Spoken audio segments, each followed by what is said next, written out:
okay? And so I enter into ministry, and when I enter into ministry, I have these congregants who deal with water. And what they tell me is that there are a multitude of ways of being able to determine and establish water for the world. They can recycle it, they can desalinate it, they can take it from the air. All of the technology, all of the human resources are there. And the problem is not water, the problem is money. Now I'll tell you, when I entered into this teaching, the great discovery that I had was when I heard about the law of plenitude, and I heard about the idea that there was always just a solution and the problem is done in mind.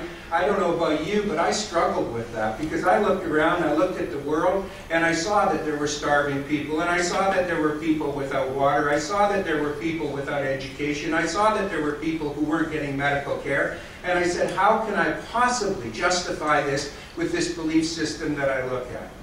And then I remembered and realized that what I need to go into is my own quiet den of my own being, and I need to say, Gordon, you need a bigger idea.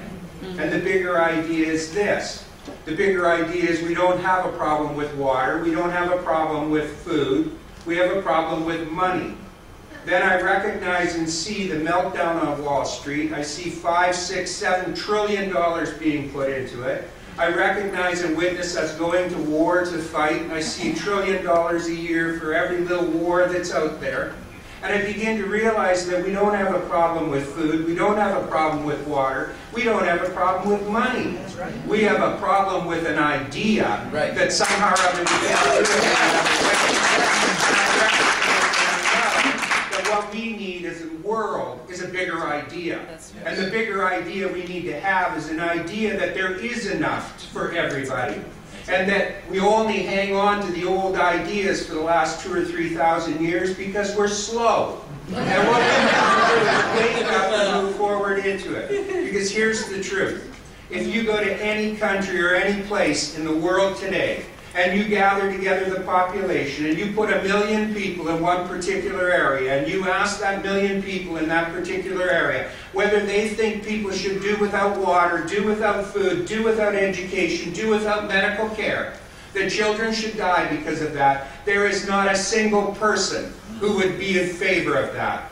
The reality is that in the so-called democratic societies that we live in, is that we have a small idea, and we don't expand that idea, and we hang on to the old one because it's comfortable. And this is not a philosophy of comfort. This is a philosophy of evolution and of spirit, of growing back into whence we came, which is the mind of God. And that mind is not limited, it is not bound, it is not small, it is not short. There is no lack.